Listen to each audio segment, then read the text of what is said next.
하나님의 말씀 고린도후서 1장 23절입니다. 고린도후서 1장 23절.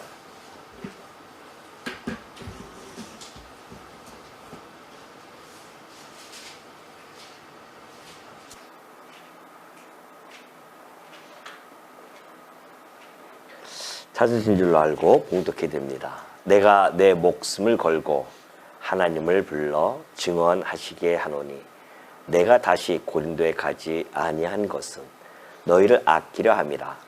우리가 너희 믿음을 주관하려는 것이 아니요 오직 너희 기쁨을 돕는 자가 되려 함이니 이는 너희가 믿음에 섰음이라. 내가 다시는 너희에게 근심 중에 나아가지 아니하기로 스스로 결심하였노니 내가 너희를 근심하게 한다면 내가 근심하게 한 자밖에 나를 기쁘게 할 자가 누구냐. 내가 이같이 쓴 것은 내가 갈 때에 마땅히 나를 기쁘게 할 자로부터 도리어 근심을 얻을까 염려하며 또 너희 모두에 대한 나의 기쁨이 너희 모두의 기쁨인 줄 확신함이로다. 내가 마음에 큰 눌림과 걱정이 있어 많은 눈물로 너희에게 썼노니 이는 너희로 근심하게 하라는 것이 아니요 오직 내가 너희를 향하여 넘치는 사랑이 있음을 너희로 알게 하려 함이라. 우선 2장 4절까지 봉독해 드렸습니다. 우리 지난 시간에 1장에서부터 15절부터 우리가 12절부터 살펴보았을 때에 15절과 17절은 먼저 고린도 방문 계획을 변경한 이런 바울이 자기가 어떤 인간적인 변덕 때문에 그렇지 않다고 그렇게 피력하고 있죠. 그러면서 자신의 신실성을, 바울의 신실성을 옹호하기 위해서 신실하신 하나님과 복음의 핵심인 예수 그리스도의 신실성에 대해 거론함으로써 자신의 신실성을 간접적으로 변호해 줍니다. 이것이 우리가 지난 시간에 살펴본 내용이고요. 오늘은 이제 그 계획이 변경되어 있는 것을 사유를 밝히죠. 자, 우리가 오늘 이 구절 보면 이렇게 되어 있죠.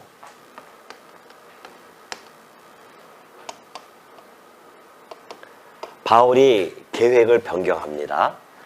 거기에 대해서 이제 많은 사람들이 바울의 신실성 또는 바울이 전하는 더 나아가서는 바울이 전한 그 복음조차도 의심을 갖는 그러한 상태가 되어져서 그 고린도 교회에 그런 부분적인 상태가 있었습니다.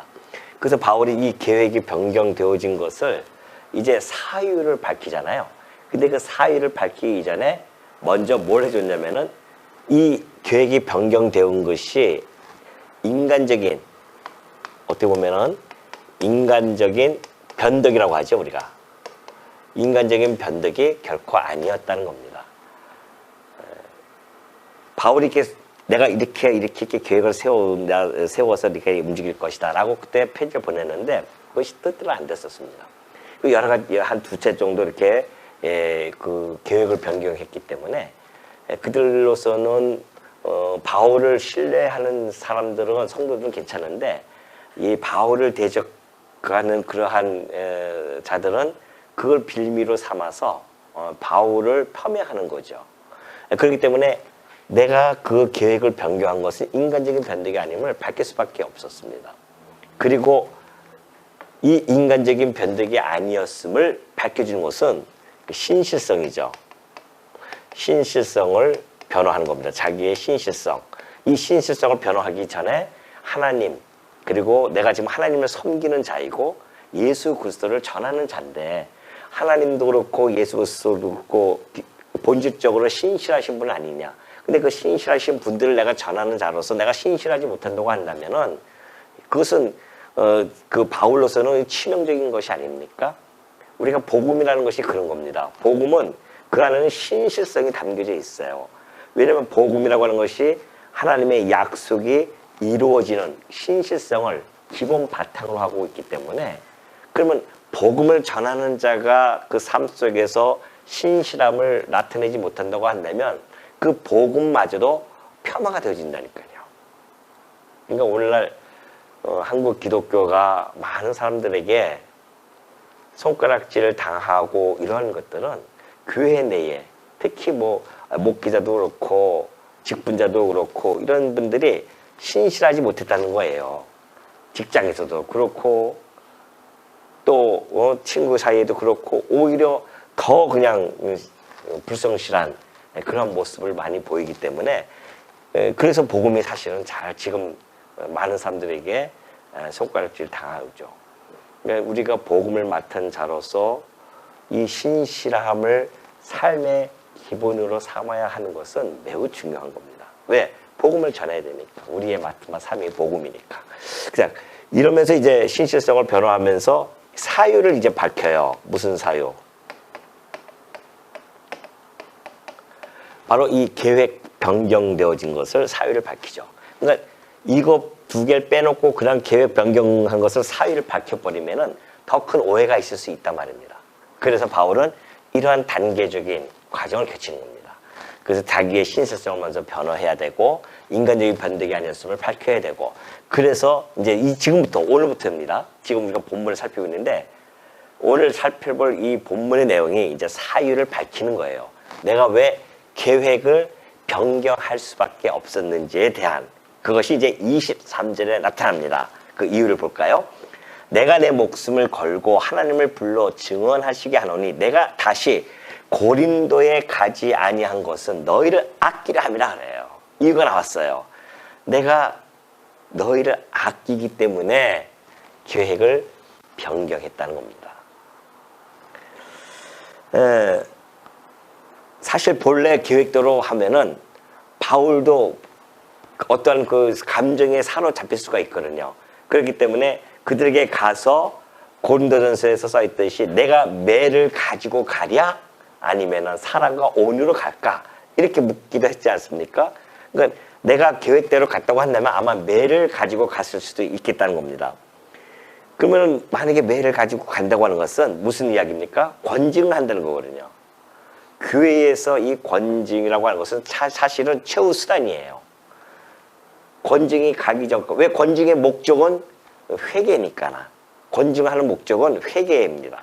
회개케 하기 위한 권징을 하는 것인데, 그러나 권징을 가기 전에 사랑과 그리고 관심과 그런 걸 통해서 서로가 잘 풀려서 하나로 되어진다고 한다면 얼마나 좋겠습니까? 근데 그것이 안 되는 경우에는 마지막에는 권징을 할 수밖에 없다는 것이죠. 그래서 바울은 내가 너희를 아껴서 회개하기까지 내가 지금 인내하고 있다는 겁니다. 바울이 만약에 그때 곧바로 그냥 갔었으면은 아마 잘못된 자들 교회 내에서 다 출교시키고 막 권징을 했겠죠. 그러나 또 참고 또 참는 거 아니겠습니까? 인내하는 거죠. 회개하기를 인내하고 기다리는 그러한 바울의 사랑, 바탕은 사랑이에요. 그게 사랑하기 때문에 아끼기 위해서 아껴서 내가 계획을 변경했다. 이것을 지금 전달해주고 있는 거죠. 그렇다고 한다면 내가 너희를 아끼기 때문에 계획을 변경했다고 한다면 그 증거가 있을 거 아니에요. 무슨 증거가 있습니까? 말이야 뭐 누구든지 다 하죠. 말로 증거가 되어질 수 없을 뿐만이 아니라 증언을 한다고 하더라도 자기가 자기 일에 대해서 증언을 하는 것은 그것은 뭐 성립이 안 됩니다. 그래서 바울은 자기의 정말 이 말 그리고 이 행동에 대한 증언 그 동기에 대한 증거를 뭘로 되냐면은 놀랍게도 23절 초반에 뭐라고 합니까? 내가 내 목숨을 걸고 하나님을 불러 증언하시게 하노니 그렇게 해요. 내 목숨을 걸고 하나님을 불러서 증언하겠다. 하나님이 내 증언자라 그런 뜻이 아니겠어요? 그럼 하나님은 신실하신 분이신데 거짓으로 맹세하는 자들을 벌하시는 분이 하나님이십니다. 거짓으로 맹세하는 자들. 그럼 바울이 지금 거짓으로 맹세하는 만약에 바울이 신앙이 없다고 한다면야 뭐 이 세상 사람들은 얼마나 막 그렇게 합니까? 내가 하나님 이름을 두고 내가 맹세하노니 막 이렇게 얘기할 수는 있어요. 신앙이 없는 분들은. 그러나 진실로 하나님을 섬기고 경외하는 자는 하나님을 증인으로 삼을 수 없습니다. 그만큼 자기가 삶이 그렇게 하나님 앞에서는 떳떳하지 못하지 않습니까? 그럼에도 불구하고 바울은 자기의 신실성을 하나님이 증언해 줄 것이다. 이거 그 바울이 가졌던 그 마음이 그대로 반영되어진 거 아니겠습니까? 내가 너희를 아끼기 때문에 가지 않았다고 하는 것은 인간적인 변덕이 아니라 아끼기 때문에 그렇다. 이것을 하나님께서 내가 증인으로 세워서 내가 할 수도 있다. 내 목숨을 걸고. 그러니까는 참 단호하죠. 바울 담대할 뿐만이 아니라 단호합니다. 바울의 이런 모습 속에서 바울의 목회관을 우리가 엿볼 수가 있는 것이죠. 그렇기 때문에 자신은 결코 거짓 증언하는 사람이 아니라고 하는 그 사실과 더불어서 자신의 계획이 유익에 따라 혹은 경솔하게 그렇게 세웠던 계획이 아니었음을 드러내주고 있죠. 그러니까 이것이 이제 하나님을 증언을 삼는다고 하는 것은 이제 서약의 그러한 형식을 띄어서 이제 자기의 말에 대한 신빙성을 그들에게 전달해주고 있는 겁니다. 그러면서 24절 보면 그러죠. 우리가 너희 믿음을 주관하려는 것이 아니요 오직 너희 기쁨을 돕는 자가 되려 함이니 이는 너희가 믿음에 섰습니다. 그래요. 바울은 늘 기본적인 목회관이 이렇습니다. 성도들에게 신앙 양심에 대해서는 자기가 지배하는 자가 아니라는 거예요. 목회자, 사도잖아요. 좀 사도임에도 불구하고 또 목회자들도 마찬가지죠. 이런 분들이 이 성도들에게 어떤 특별한 지배권을 가지고 있다고 착각하는 사람들이 많이 있습니다. 내가 목사니까 성도들을 어떤 신앙적으로 지배해야겠다라고 하는 그런 이제 교주들이 그런 일을 많이 하지 않습니까? 사이비 종교라든가 교주들은 성도들을 자기 신자들을 갖다가 마음껏 지배하는, 그래서 자기가 마음대로 막 그냥 명령하고 막 저주도 하고 막 이런 자들이 많이 있는데 복음은 절대 그러지 않습니다. 목회자도 그렇고 장로도 그렇고 지배하는 자가 아니에요. 그래서 특별한 지배권을 가지고 있지 않다는 겁니다. 오히려 지배자가 아니라 뭐예요? 봉사자이며 돕는 자라는 겁니다. 목회자 또는 장로 이런 분들은 돕는 자예요. 신앙에 대해서 돕는 자. 그래서 성도들을 지배하는 것이 아니라 평안과 기쁨의 신앙생활을 할 수 있도록 도와주는 겁니다. 그게 장로들의 역할입니다. 자, 이게 사도행전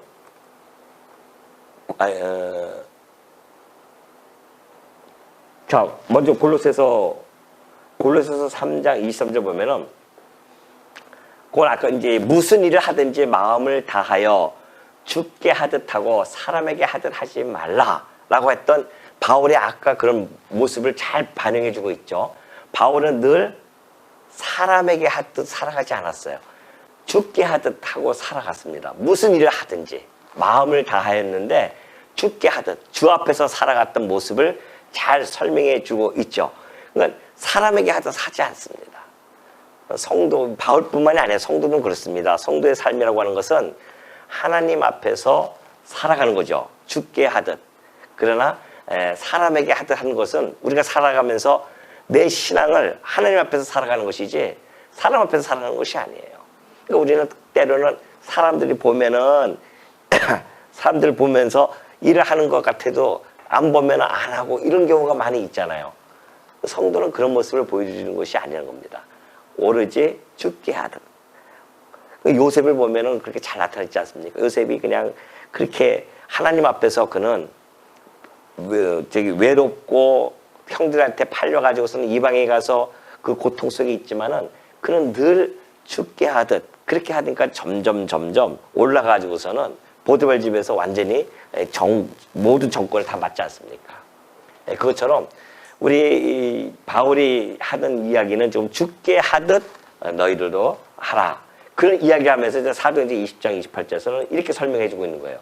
여러분은 자기를 위하여 또는 온 양떼를 위하여 삼가라. 성령이 그들 가운데 여러분을 감독자로 삼고 하나님이 자기 피로 사신 교회를 보살피게 하셨느니라. 그러죠. 이제 장로들을 모아놨어요. 장로를 다 모아놓고 바울이 이제 예루살렘으로 가기 전입니다. 에베소의 지역에 있는 장로들 다 모아놓고 하는 이야기예요. 여러분은 장로들은 자기를 위하여 또는 온 양떼를 위하여 삼가하라는 겁니다. 성도를 위해서 자기를 늘 뒤돌아보고 삼가해야 됩니다. 성령이 그들 가운데 여러분을 감독자로 삼고 하나님이 자기 피로 사신 교회를 보살피게 하셨다는 거거든요. 제가 이거 기억나십니까? 이 말씀? 제가 여기 우리 말씀운동성원교회 취임할 때에 했던 말씀입니다.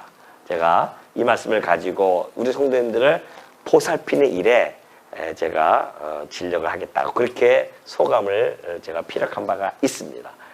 맞아요. 이 목회자들, 이 장로들은 다 성도들을 보살피는 자들입니다.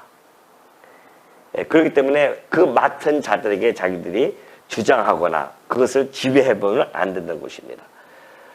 신앙에 관한 한 목회자들, 장로들은 다른 사람을 좌지우지할 수가 없는 겁니다.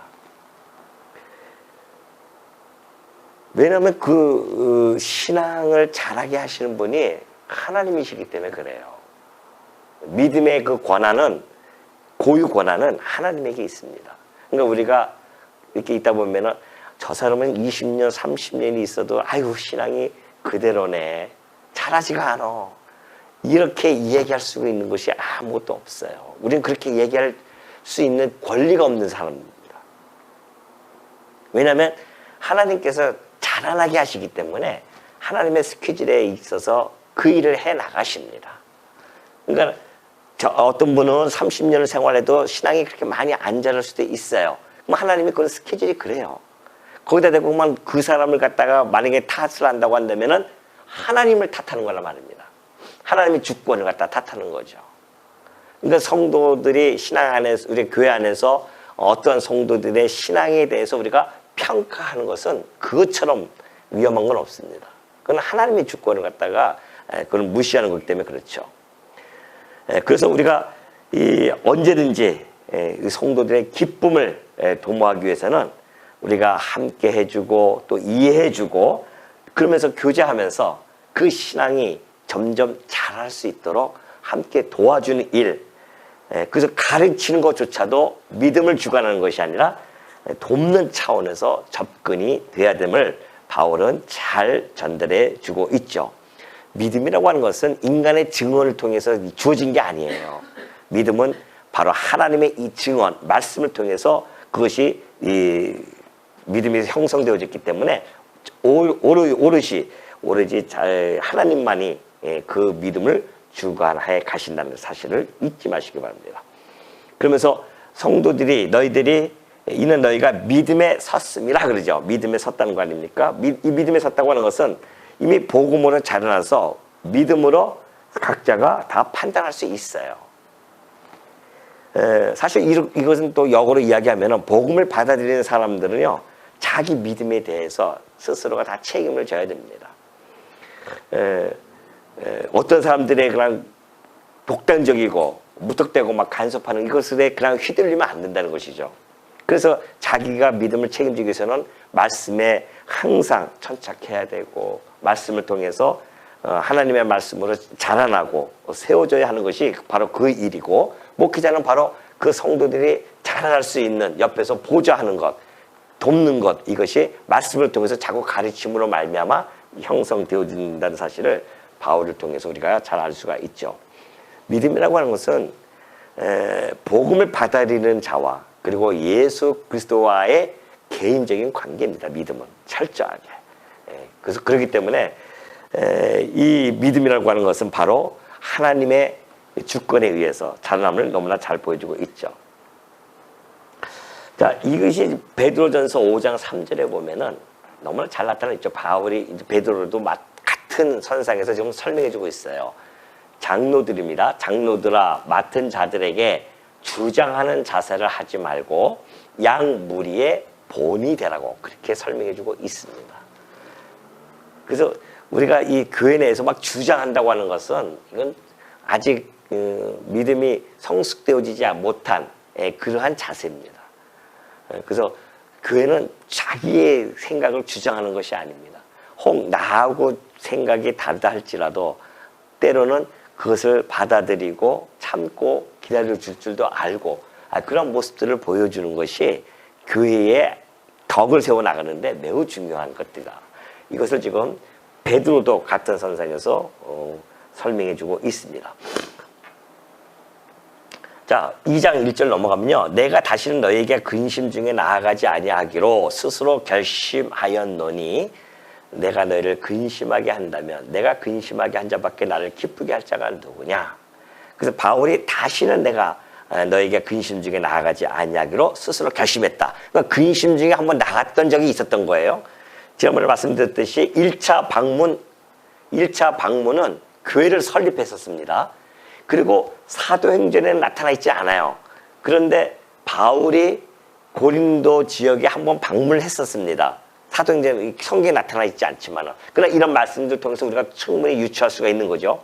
그래서 2차 근심 방문이 있었다는 겁니다. 왜? 여기서 그 지금 정보를 제공해 주고 있으니까 내가 다시는 너에게 근심 중에 나아가지 아니하기로 했다. 근심 중에 한번 나갔던 적이 있었어요. 그리고 고린도후서 13장 1절에 보면요. 내가 이제 세 번째 너희에게 가리니 그래요. 그러니까 두 번째가 기록이 되어지지 않았지만은 세 번째 너희에게 간다고 하는 것은 뭐예요? 두 번째 방문이 있었다는 겁니다. 이것이 바로 근심의 방문이 있었어요. 그러니까 고린도전서를 보내고 나서 그리고 나서 바울이 지금 고린도 교회에 급하게 일이 있으니까 넘어갔단 말입니다. 고린도로.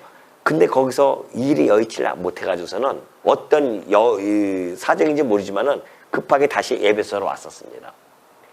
그때 갔던 그 방문이 바로 근심의 방문이었습니다. 그러니까 일이 급하게 잘 안 되고 이래서 아마 갔겠죠.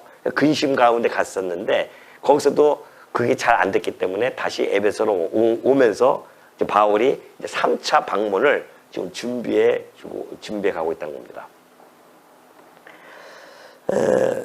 두 번째 방문할 때는 근심의 방문, 곧 슬픔의 방문이 있었다는 것이죠. 그러나 나는 그러한 방문을 되풀이하지 않겠다. 이제는 바울이 그렇게 지금 그들에게 그렇게 결심의 뉘앙스를 전달해주고 있는 거죠.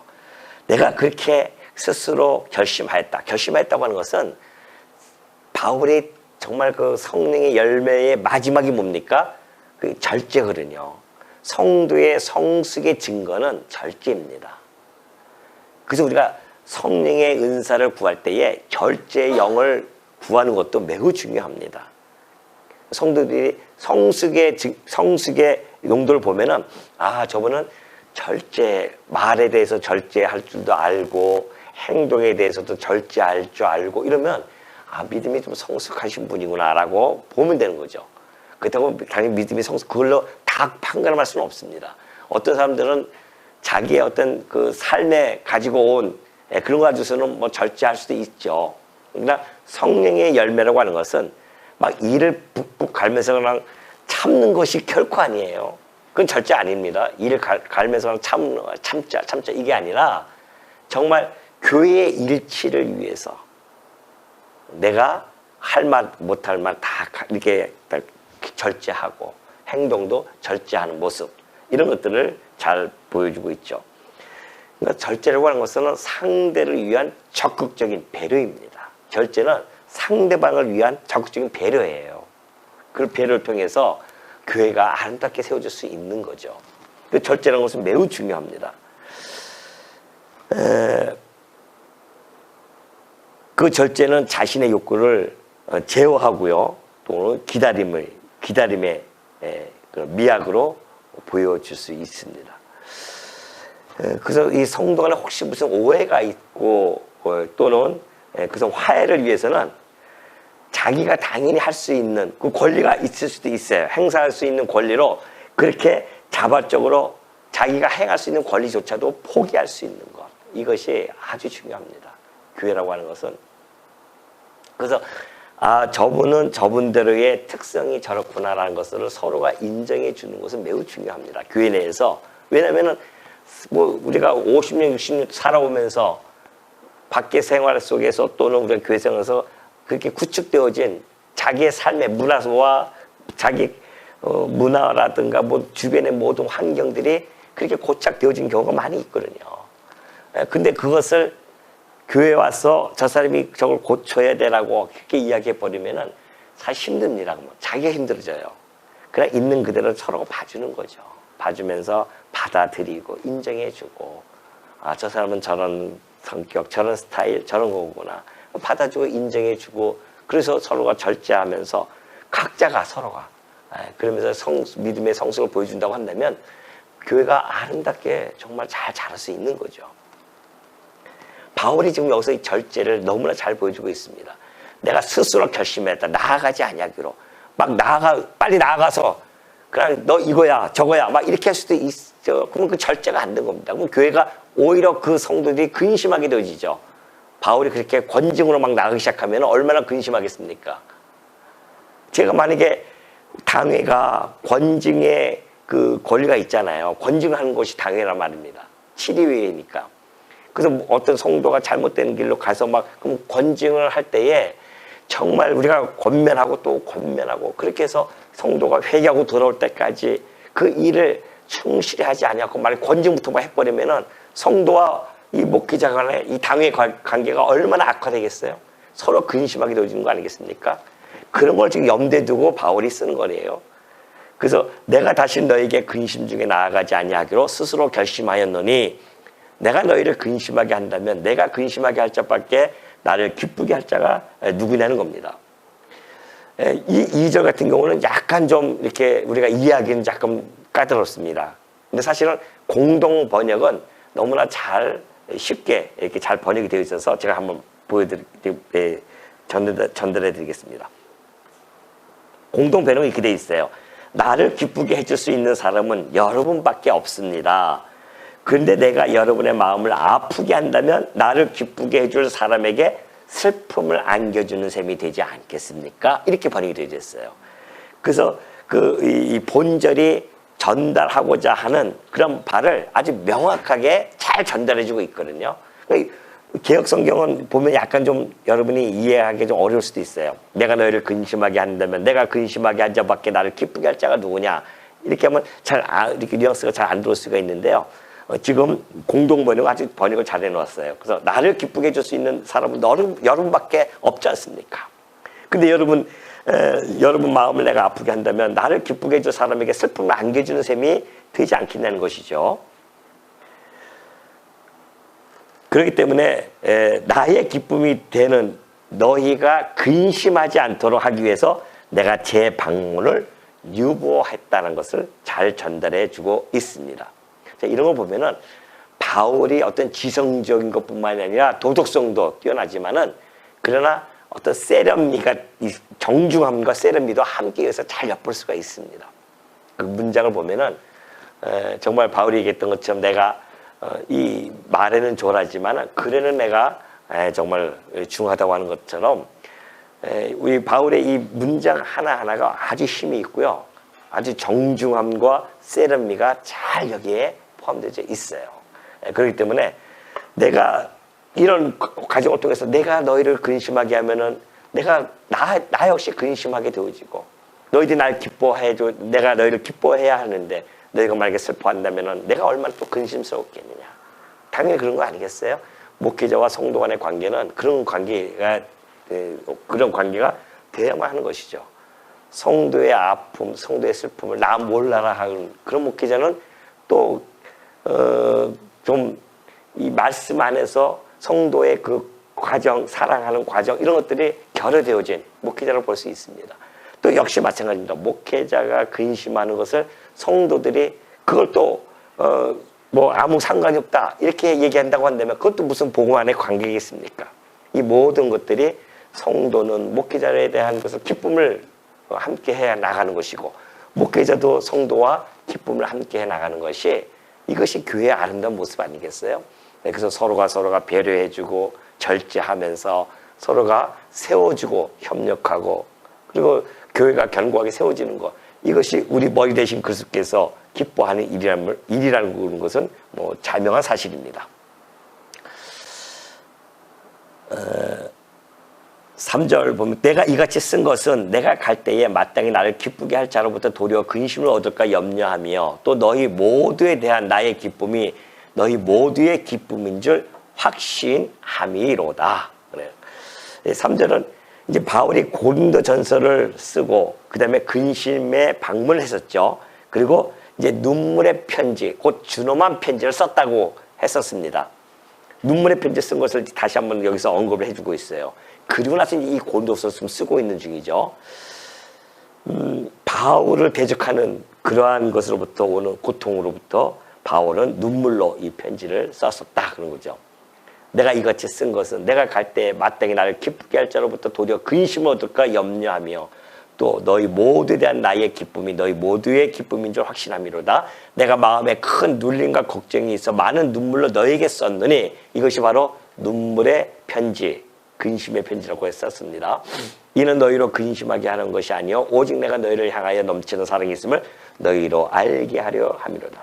바울이 눈물로 이렇게 편지를 쓴 것은 바울의 이 사랑이 성도들을 향해서 풍성함을 알게 하기 위해서 썼던 겁니다. 바울이 그 교회의 문제 그리고 바울과의 그런 관계 이런 것들을 정말 구구절절 이렇게 눈물로 편지를 썼던 편지가 있어요. 그것은 지금 전해지지가 않아요. 근데 분명한 것은 분명 근심으로 썼던 눈물의 편지가 있습니다. 그러니까 그들이 그 눈물의 편지를 보고 많은 변화가 주어집니다. 이제 후반에 나오겠지만은 그래서 디도를 만나서 그 소식을 듣고 너무너무 기뻐해가지고 후반전에는 막 이렇게 이제 바울의 기쁨을 표현해주고 있는데 그만큼 바울이 그 눈물의 근심, 눈물의 편지를 쓴 것은 내가 너희를 너무나 사랑하기 때문에 그렇다는 거 아니겠어요? 바울의 사랑이 그 성도들에게 너무나 잘 나타나 있죠. 진정한 사랑이라는 건 그런 겁니다. 정말 사랑하는 사람이 어떤 오류와 또는 어떤 불충에 빠져버리면은 그것처럼 근심거리가 없는 거죠. 슬픔이 없단 말입니다. 이런 것들을 슬픔을 바울은 그대로 편지를 통해서 그들에게 전달해 줬기 때문에 이 바울의 이 눈물의 편지를 받고 그들이 잠시 근심하게 되어졌지만 회개에 이르는 놀라운 역사가 이루어졌다고 하는 것은 하나님의 커다란 역사가 아닐 수 없죠. 그걸 통해서 성도와 이 목회자 간의 관계, 바울 간의 관계가 훨씬 부드러워지면서 이 복음 안에서 화해와 일치가 되어지는 그러한 역사를 경험하기 때문에 그렇습니다. 그래서 바울이 고린도후서 이제 7장 8절을 보면 그래요. 그러므로 내가 편지로 너희를 근심하게 한 것을 후회하였으나 그래요. 처음에는 이 편지로 쓰면서 너희가 근심하게 한 것을 내가 후회하였다. 이거 편지 눈물로 썼는데 얼마나 더 근심할까. 근데 지금은 후회하지 아니한다. 그 편지가 너희로 잠시만 근심하게 한 줄을 알기 때문에 그들이 다시 회개하고 돌아서서 바울과의 관계가 다시 정상적으로 회복되어지는 그런 놀라운 역사가 벌어졌습니다. 그렇기 때문에 바울이 이 성도들을 향하는 그 마음, 사랑하는 마음은 정말 목회자들이 가져야 할 그런 마음은 틀림이 없죠. 성도들의 그 아픔, 슬픔을 같이 동감하고. 그래서 내가 늘 말씀드리지만 교회라고 하는 것은 공감 능력이 있어야 됩니다. 공감 능력이 없으면 안 돼요. 저 사람이 지금 아파하는데 아무 공감 능력이 없으면은 잘 모르는 거죠. 아파하는 건지를. 근데 그런 공감 능력을 가지고 서로가 이야기를 하고 위로해주고 격려해줄 수 있는 것. 이것이 우리 교회의 모습 아니겠어요? 교회라는 것이 뭡니까? 세상 사람으로부터 지탄받는 것이 아니라 그 교회는 진리의 전당과 터인데 그 진리의 기둥과 터로서 진리를 전달하는 곳인데 그 진리 안에는 어마어마한 것들이 그 안에 다 함축되어지지 않겠습니까? 그렇기 때문에 우리 교회라고 하는 것이 우리 이 교회를 세워나가는 데 있어서 이런 여러 가지 일들이 하나로 교회 일치를 통하여서 그리스도의 영광이 드러나는 것이고 또 우리 성도들은 우리의 그 정말 이 모난 사람들끼리 다 모인 거 아니겠어요? 그리스도 안에서 모였단 말입니다. 그래서 우리가 서로 깎이는 과정이거든요. 지상교회는 서로 깎여야 됩니다. 서로 깎이는 거예요. 저 사람만 깎이는 것이 아니라 나도 깎이고 저 사람도 깎이고 그러면서 맞아 떨어져야 되니까 맞아 떨어져야 되죠. 아니 세모가 있고 네모가 있는데 이거 어떻게 이거 쌓을 수가 있겠습니까? 교회를 이거 쌓으려면은 이걸 네모로 만들든지 이걸 세모로 만들어야 되지 않겠습니까? 서로가 깎이는 거예요. 깎여서 하나하나 얹어지고 그 사랑의 띠로 하나하나씩 묶여질 때에 교회가 얼마나 아름답게 세워질 수 있겠습니까? 이걸 보면서 오늘 우리 성도님들도 바울의 이 목회관이 정말 참 우리가 앞으로 저도 그렇지만은 우리 성도님들 또 장로님들도 특히 이런 것들 잘 좀 마음속에 간직하시고 그래서 우리가 성도를 어떻게 대해야 되는지 이런 것들을 좀 마음속에 간직하셔서 교회가 좀 아름답게 다 세워지는 그러한 교회가 되어지기를 바라겠습니다.